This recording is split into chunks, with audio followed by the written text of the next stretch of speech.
지난 주일에 있었던 우리 여러분 성경 퀴즈 대회에서 여러분들이 정말 열띤 모습으로 경합을 벌이는 그 모습을 보면서 제 마음이 무척 흐뭇했습니다. 이거 잘하다가는 전쟁이 일어나겠는데 속해별로 그런 마음도 들고 긴장도 됐었지만, 한편에서 여러분들이 이렇게 열심히 성경을 공부해 왔구나 하는 마음에 감사했습니다. 퀴즈 문제 중 하나를 제가 내보겠습니다. 여러분, 아멘의 뜻은 무엇입니까? 네, 아멘입니다. 그렇습니다. 동의합니다. 라는 것입니다. 한 군대 신병이 새벽 2시에 보초 근무 명령을 받고 졸음을 물리치며 열심히 보초를 섰는데 새벽 4시가 되니까 도대체 졸음을 참지 못하고 잠이 들어버렸습니다. 이상한 기분이 들어서 벌떡 깨어보았는데 바로 눈앞에 상관이 눈을 부릅뜨고 서 있는 것이었습니다.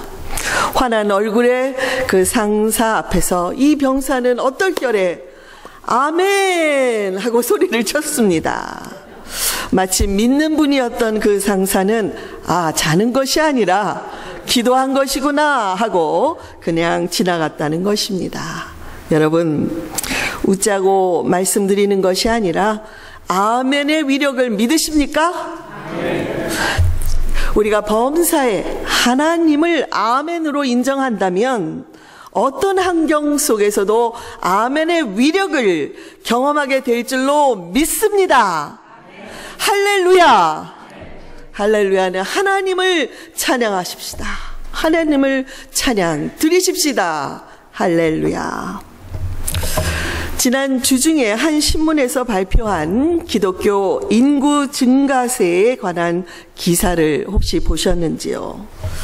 그 기사를 보면 기독교는 더 이상 서방의 종교가 아니라는 것과 아시아와 아프리카를 중심으로 기독교 양상이 재편되고 있는 현상을 볼 수가 있습니다.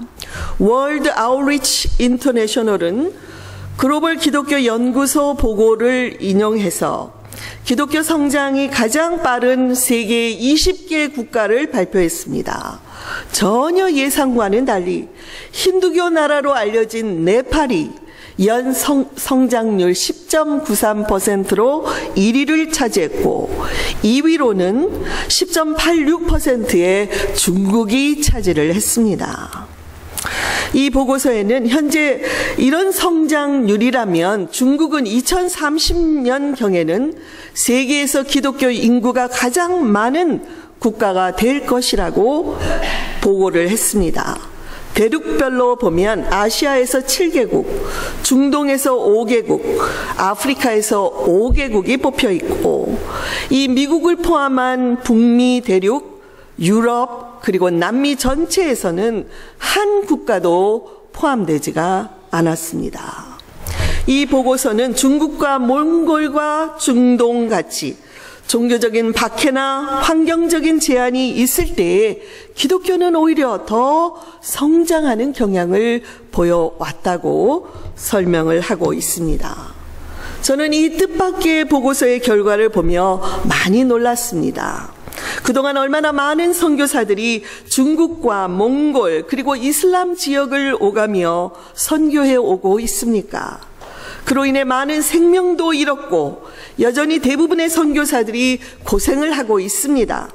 이슬람 지역에서는 10년의 사역 동안에 1명, 2명의 개종자만 나와도 그거는 성공한 것이다 라는 선교사들의 말씀이 있고요. 중국의 선교사 탄압과 그리고 가정교회 탄압은 최근까지도 매우 강도 높게 실시되고 있었기 때문에 더욱 믿기지가 않았습니다. 그러나 한편에서는 그동안 이 중국과 몽골 그리고 이슬람 국가들을 위하여 죽음을 불사하는 용기 있는 많은 선교사들이 그리고 얼마나 많은 성도들이 그 땅을 밟았고 그 땅에서 눈물의 씨앗을 뿌려왔는지요. 그들의 그런 눈물이 있었기 때문에 이런 결과를 얻을 수 있었다는 사실로 인해 주님께 감사를 드리지 않을 수가 없었습니다. 당장 이 결과가 우리에게 어떤 영향을 미치는 것은 아니지만 앞으로 시간이 지나갈수록 기독교는 점점 더 아시아와 그리고 중동, 아프리카 지역으로 옮겨가게 될 것입니다. 오늘 본문은 바울과 그의 일행들이 3차 전도 여행을 마치고 예루살렘으로 돌아가는 길에 있었던 사건을 기록하고 있습니다. 본문의 바로 직전의 구절인 16절에서 말씀하기를 바울이 아시아에서 지체하지 않기 위하여 에베소를 지나 배 타고 가기로 작정하였으니 이는 될 수 있는 대로 오순절 전에 예루살렘에 도착하러 감이니라 라고 말씀하고 있습니다. 여기 아시아란 지금의 터키, 소아시아 지역을 말합니다. 바울은 성령께서 오순절 전에는 예루살렘에 도달해야 된다라는 마음의 부담을 주셨기 때문에 지금 3차 전도 여행을 마무리하고 배를 타고 직행하는 길로 가기로 결정을 했습니다. 이에 바울이 밀레도에 도착하자 에베소에 있는 교회 장로들을 청하여 작별의 인사를 나누고 있습니다. 여러분, 에베소는 바울에게 어떤 곳입니까? 에베소는 서아시아 지역에 위치해 있고 원래 바울의 2차 전도 여행지로 계획되어 있었습니다.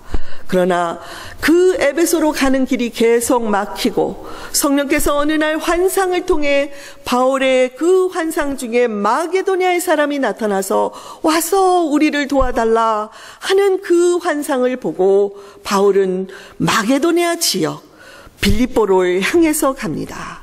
그래서 위대한 유럽 전도의 문이 열리게 된 것입니다. 빌립보를 거쳐서 데살로니가, 아테네를 거쳐서 고린도에 이르러서 1년 6개월을 머물며 고린도 교회를 세우고 복음을 전파했습니다. 그리고 그 2차 여행을 마치고 돌아오는 길에 바울은 여전히 에베소에 관한 마음을 접지 못하고 에베소에 들립니다. 그리고 자신의 동역자들을 그 도시에 남겨두고 내가 다시 오리라 하는 그런 마음을 갖고 돌아왔습니다. 여러분, 그래서 바울의 3차 전도 여행의 중심지는 어디가 됐다고요? 에베소가 되었습니다. 에베소는 당시의 로마령으로서 소아시아의 수도였기 때문에 선교 사역에 절대적으로 중요한 요새였습니다. 바울은 먼저 3개월간 유대인 회당에서 전도하다가 두란노라는 그런 학교를 빌려서 11시부터 4시까지는 시에스타, 낮잠 자는 시간이었기 때문에 그 건물을 빌려서 복음을 전하고 가르칠 수가 있었습니다. 이렇게 바울이 에베소에서 사역한 기간이 햇수로 3년이나 됩니다. 그럴 만큼 에베소는 바울에게 애착을 가지고 있던 곳이었습니다. 그러나 지금 오순절 전에 예루살렘에 당도하려면 에베소를 다시 들를 여유가 없었습니다. 그래서 그곳의 장로들이라도 불러서 교회와 성도를 맡기며 마지막 고별의 설교를 하고 있는 것입니다. 바울은 말합니다. 지금까지 내가 여러분 가운데 있을 때 어떻게 지냈는지는 여러분이 더 잘 아십니다. 나는 이제까지 복음을 전하기 위해서 어디서든지 누구를 만나든지 거리낌 없이 복음을 전파했습니다. 그리고 이제 성령에 매어 저는 예루살렘으로 가고 있는데 예루살렘에 어떤 일이 기다리고 있을지는 모르지만 제가 아는 것은 다만 성령께서 그곳에서는 큰 환난이 너를 기다리고 있다라는 말씀을 주고 있습니다. 그러나 여러분, 저는 개의치 않고 내가 죽든지 살든지 단지 우리 주님께서 주신 복음의 사명을 감당하고자 하는 일에 저는 조금도 흔들림이 없습니다. 그러니 저를 위해 기도해 주십시오. 이렇게 마지막 작별의 설교를 하고 있습니다. 이렇게 회상하는 형식으로 주어진 바울 사도의 이 설교는 그가 오직 성령에 매여 살았던 전도자라는 것을 우리로 깨닫게 합니다. 본문에 나타난 바울의 삶을 통해서 저와 여러분도 어떻게 하면 이 세상에 매여서 살아가는 자들이 아닌 성령에 매여서 살아가는 자들이 될 수 있는지 교훈을 나누고자 합니다. 첫째로 바울은 겸손과 눈물과 섬김으로 주님을 섬겼습니다. 19절에서 곧 모든 겸손과 눈물이며 유대인의 간계로 말미암아 당한 시험을 참고 주를 섬겼다고 말하고 있습니다. 이 말씀을 통해서 바울 사도의 선교와 목회의 중심은 주님을 섬기는 것이라는 것을 알 수가 있습니다. 근데 주님을 섬긴 것 앞에 세 가지의 수식어가 붙어 있습니다. 겸손, 눈물, 그리고 시험을 참음. 이것으로서 주님을 섬겼다는 것입니다. 여러분, 겸손이란 자기 주장을 내어놓고 오직 주님의 뜻을 쫓는 것을 말합니다. 내 생각, 내 방법, 내 주장이 있지만 그 모든 것을 내려놓을 줄 아는 자들이 겸손한 사람입니다. 또한 바울은 모든 핍박과 오해 속에서도 눈물로 주님을 섬겼다고 말합니다. 아무리 전해도 듣지 않는 이 세상 사람들을 안타까운 마음으로 끌어안고 기도를 하면서 주님을 섬겼습니다. 여러분, 주님은 애통하는 자는 복이 있다고 말씀하셨습니다. 우리도 세상이 너무나 하나님을 거부하고 악하게 돌아가고 있는 이 세상의 모습을 보며 눈물을 흘려야 할 때가 얼마나 많이 있습니까? 또한 바울은 시험을 오래 참으며 주를 섬겼습니다.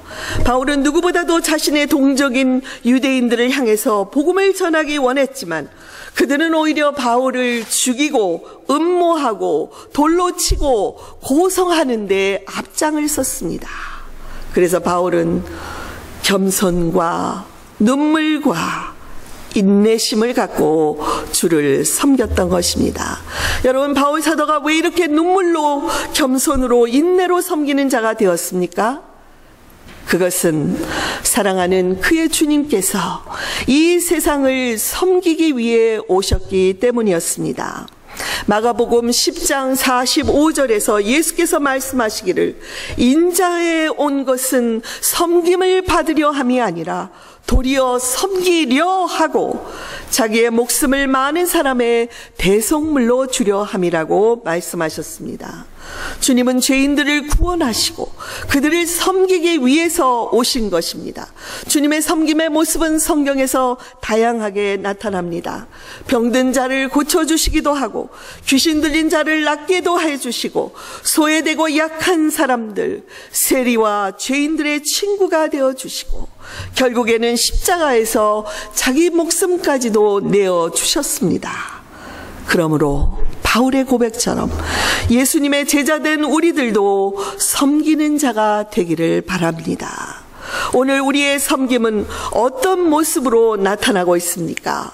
주님을 위하여 여기 작은 사람 한 사람에게 행하는 모든 것들이 바로 주님을 섬기는 것이다 라고 말씀하신 것을 여러분 기억하시기 바랍니다. 저는 오늘 여러분 모두가 가정에서, 직장에서, 교회에서 언제나 섬기는 자로 살아가게 되기를 간절히 축원드립니다. 둘째로, 바울은 언제 어디서나 거리낌 없이 복음을 전했습니다. 20절에서 유익한 것은 무엇이든지 공중 앞에서나 각 집에서나 거리낌이 없이 여러분에게 전하여 가르쳤다고 말씀한 그 고백을 들어보십시오. 바울은 어디를 가든지 그의 첫 번째 선교 전략은 먼저 유대인의 회당을 찾아서 동족에게 복음을 전하는 것이었습니다. 그리고 그 지역 주민들의 생활 중심지인 시장의 거리로 나가서 만나는 이방 사람들에게 복음을 전했습니다. 그 바울이 전한 복음의 내용이 21절에 나오고 있습니다.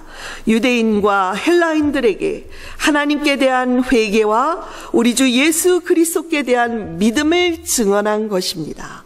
이것을 한마디로 말하면 복음, 복음입니다. 굿뉴스.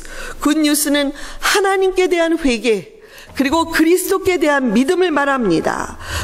바울은 고귀한 지식을 전달하거나 토론과 논쟁을 일삼았던 학자들과는 달리 오직 예수의 복음만을 전했습니다.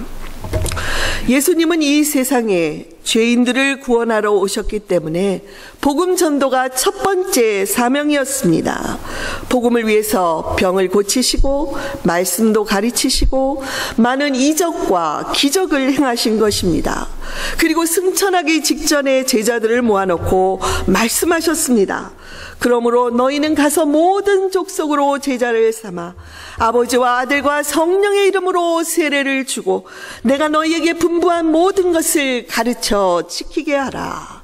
볼지어다 내가 세상 끝날까지 너희와 항상 함께 있으리라. 이 지상 명령은 특정한 사람들, 선교사나 목사들에게 주어진 말씀이 아닙니다. 모든 성도들에게 최상에 지켜야 할 사명으로 주신 것입니다. 그러므로 저와 여러분도 어디서 무엇을 하든지 누구를 만나든지 복음 전도자로서의 사명을 다할 수 있기를 바랍니다. 우리가 돈을 벌고 일을 하고 누구를 만나든 교제를 나누든 자녀를 키우든 모든 우리의 일상의 목적은 어디에 있어요? 복음 전도. 여기에 우리의 사명이 있다는 것을 잊지 마시기 바랍니다. 셋째로 바울은 주님으로부터 받은 사명을 끝까지 수행했습니다. 본문 23, 24절의 말씀을 우리 한 목소리로 다시 한번 읽겠습니다. 오직 성령이 각 성에서 내게 증언하여 결박과 환난이 나를 기다린다 하시나 내가 달려갈 길과 주 예수께 받은 사명 곧 하나님의 은혜의 복음을 증언하는 일을 마치려 하면은 나의 생명조차 귀한 것으로 여기지 아니하노라. 바울은 복음 전도의 사명을 끝까지 수행하기 위해서라면 죽음을 두려워하지 않았습니다. 사도 바울이 순교한 시기에 대해서는 주후 67년 혹은 68년으로 추정하고 있고 네로 황제의 박해시에 감옥에 갇혔다가 그는 로마 시민이기 때문에 고문은 당하지 않고 참수형을 당했다고 전해지고 있습니다. 전설에 의하면 잘려진 그의 목이 잘려질 때에 3번 튀었다는 그런 이야기가 전해지고 그 튀었던 3곳의 장소에 샘터가 세워져서 그 지역 이름을 새 샘터라고 부른다고 합니다.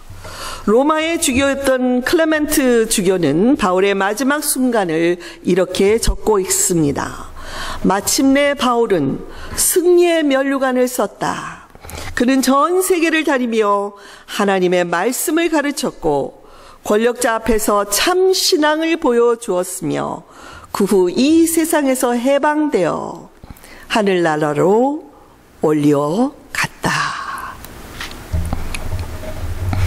여러분 잘 아시듯이 부활하신 주님으로부터 바울은 이방인의 사도가 되라 하는 사명을 받았습니다.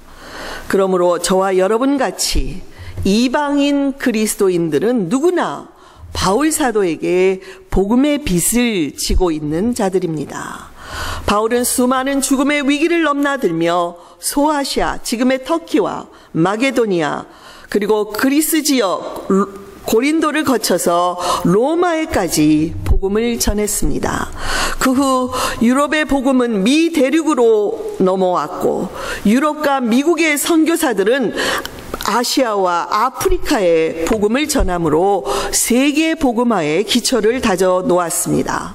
아시아에서 복음을 전해 받았던 우리나라 한국은 이제는 미국에 이어서 세계에서 2번째로 많은 선교사를 파송하며 복음을 받는 나라에서 복음을 전하는 나라로 성장하고 있습니다. 물론 오늘날 마이너스 성장이라 해서 여러 가지 좋지 않은 그런 통계들이 나오고 있지만 하나님의 한국교회에 대한 뜻은 여전히 유효하다고 믿습니다. 한국의 기독교는 중국을 통해서 들어왔습니다. 조선에 처음 입국한 최초의 외국인 선교사는 가톨릭 사제였던 주문모 사제였습니다. 또한 개신교에서도 평양의 대동강변에서 배에서 내리자마자 순교한 토마스 선교사 역시 중국으로부터 들어온 선교사였습니다. 만주에 살고 있었던 서상윤 같은 분은 중국의 선교사를 도와서 성경 번역에 참여했고 그 번역된 쪽복음서를 들고 한국에 몰래 들어와 교회를 세우고 복음의 씨앗을 뿌린 것으로 알려져 있습니다. 그래서인지 한국 교회는 중국 선교에 지대한 관심을 가져왔고 1992년 한중 수교가 이루어지면서 본격적으로 선교사들을 중국으로 파송했습니다. 중국 교회 성장의 원인 중 하나로 한국 교회의 역할이 컸다는 사실을 중국 교회의 지도자들도 인정하고 있는 것입니다. 현재 공식적인 집계로 4,000명 이상의 한인 선교사들이 중국에서 사역하고 있고 그들은 주로 교회 개척과 신학교 교육에 집중하고 있습니다. 특별히 조선족 지도자들을 훈련시켜서 교회 개척으로 내보내고 있고 많은 현지 교회들을 통해서 그들은 다시 북한 선교에 중요한 역할을 감당하고 있습니다. 여러분, 이미 서론에서 말씀드렸듯이 세계 기독교의 판도는 이제 서구 중심에서 비서구권으로 중심이 이동되어 가고 있습니다. 그리고 그 중심에는 중국 교회가 있습니다.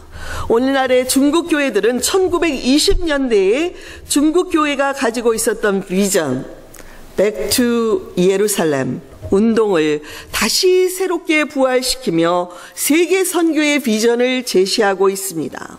일명 중앙아시아와 중동, 아프리카까지 연결되는 중국의 실크로드를 따라서 그 지역에 몰집되어 있는 무슬림 민족들에게 복음을 전파하는 운동을 말합니다.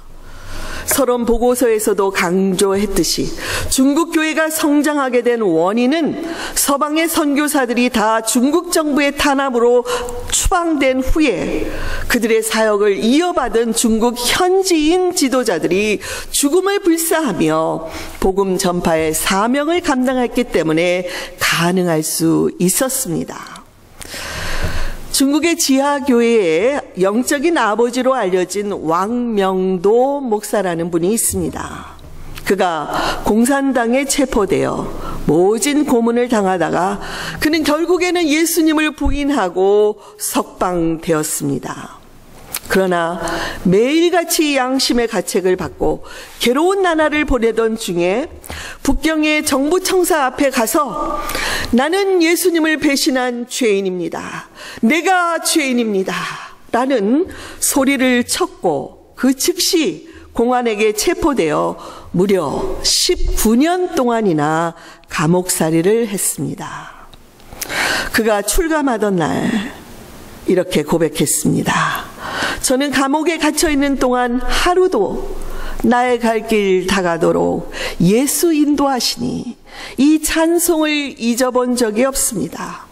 비록 갇힌 몸이었지만 주님께서 함께해 주셨기 때문에 감옥 안에서도 행복한 나날을 보낼 수 있었습니다. 라고 고백한다고 전해지고 있습니다.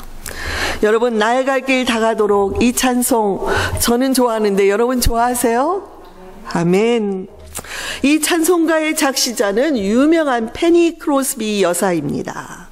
그녀는 뉴욕주의 작은 마을에서 태어났는데 생후 6주 때에 의사가 잘못 약물 치료를 함으로써 맹인이 되었습니다. 그리고 95세까지 맹인으로 살았습니다. 그러나 신실한 믿음의 소유자였던 그 부모에 의해서 그녀는 유명한 찬송가 작사자로 성장했습니다. 크로스비는 여러 부흥 집회에서 간증을 하곤 했는데 한 집회에서 어떤 목사님이 이렇게 그녀를 동정하는 말을 했다고 합니다. 하나님께서 당신에게 그렇게도 많은 선물들을 주셨는데 이 세상을 볼 수 있는 이 시력을 선물로 주지 않은 것은 참으로 유감스러운 일입니다. 그러자 페니 여사는, 목사님, 만일 제가 태어날 때 하나님께 기도를 할 수 있었다면 저는 맹인으로 태어나게 해달라는 기도를 드렸을 것입니다. 왜냐하면 내가 천국에 이르렀을 때 제 눈이 가장 먼저 볼 수 있는 그 분이 바로 제가 사랑하는 예수 그리스도, 그분의 얼굴이기 때문입니다. 라고 대답을 했습니다. 그녀는 육체적인 시각은 잃어버렸을지 모르지만 영적인 시각은 이 세상의 그 누구보다도 맑고 밝고 천국을 볼 줄 아는 여인이었습니다. 그래서 그가 작사한 찬송가들마다 수많은 사람들의 영혼을 오늘날까지도 어루만지고 있습니다. 나의 갈 길 다가도록 인도하시니 찬송가 외에도 예수로 나의 구주 삼고 성령과 피로써 거듭나니, 오늘 우리가 불렀던 예수께로 가면 나는 기뻐요. 자비한 주께서 부르시네 부르시네 부르시네. 오 놀라운 구세주 예수 내 주 참 능력의 주시로다. 또는 나의 영원하신 기업 생명보다 귀하다. 이런 주옥 같은 찬송 시들을 작사했습니다. 사랑하는 교우 여러분, 우리 왕 목사님에게 매일 19년 동안을 감옥에서 찬송의 은혜를 주셨던 나의 갈 길 다가도록, 이 찬양은 우리 교회의 박 권사님의 매일의 투병 생활에 있어서도 없어서는 안 되는 찬송입니다. 제가 박 권사님을 신방할 때마다 권사님 무슨 찬송을 부를까요? 라고 여쭈면 권사님은 즉각적으로 나의 갈 길 다가도록 예수 인도하시니 이 찬송을 부르십니다. 여러분, 나의 갈 길 다가도록 예수 인도하시니 내 주 안에 있는 국률 어찌 의심하리요. 믿음으로 사는 자는 하늘 위로 받겠네. 무슨 일을 만나든지 만사 형통하리라. 무슨 일을 만나든지 만사 형통하리라.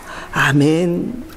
권사님은 한국에서 순복음교회에 다니며 열정적으로 신앙생활을 하다가 미국으로 이민을 오셨습니다. 새로운 환경에서 새로운 꿈을 꾸며 살기를 원했지만 원치 않는 질병으로 장기적으로 투병 생활을 하고 있습니다. 몇 년 전에는 의사들이 가족들에게 마지막 준비를 하라고 했을 정도로 죽음의 위기도 여러 번 넘기셨습니다. 그러나 그때마다 오뚜기처럼 다시 일어나 예배에 참석하심으로 교우들을 놀라게 했습니다. 요즘 기력이 많이 쇠하고 거동도 불편하지만 권사님은 다시 예배에 나와서, 이 자리에 나와서 교우들과 함께 찬양할 그날을 소망하고 있습니다. 그러므로 교우 여러분, 우리가 드리는 이 중보기도 체인을 따라 열심히 권사님을 위해 기도해 주시고 회복하는 역사를 하나님께서 허락하시도록 기도해 주시기를 바랍니다. 목사님, 제가 투석하러 가면 간호사들이 좋아해요. 제가 오랜 세월을 투석하면서도 얼굴 한번 찡그리지 않고 웃으면서 받기 때문이지요. 때로 저는 어깨춤을 추면서 투석을 받는데 주변의 간호사들이 저만 보면 웃고 좋아합니다. 이왕이면 그분들에게 웃음을 주어야지요.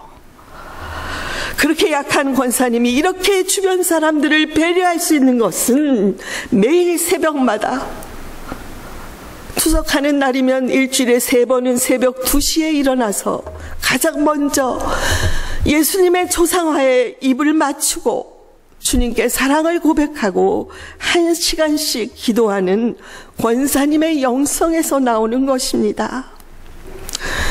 이제는 저도 신방을 가면 의뢰인 나의 갈 길 다가도록 이 찬양을 함께 부릅니다. 권사님처럼 질병으로 인해 괴로워하고 불편하기보다 오히려 하나님을 높이고 찬양으로 영광을 돌리는 이런 삶이야말로 죽음을 불사하는 복음 전도자의 사명이라고 인정할 수밖에 없습니다. 사랑하는 교우 여러분, 바울 사도가 성령에 매여 죽음을 두려워하지 않고 예루살렘을 향해 갈 수 있었듯이 중국의 교회들이 모든 탄압 속에서도 사그러들던 복음의 불씨를 다시 일으키고 이제는 백투 예루살렘을 향해 세계 선교의 내일을 꿈꾸며 가듯이 저와 여러분의 삶 속에 그냥 먹고 사는 것이 아니라 나만 즐겁고 우리 가족만 즐거운 것이 아니라 하나님의 나라를 위해 우리에게 주어진 지상 명령의 사명을 위해 성령에 매여 살아가는 역사가 저와 여러분에게 나타나기를 간절히 축원드립니다. 기도하시겠습니다.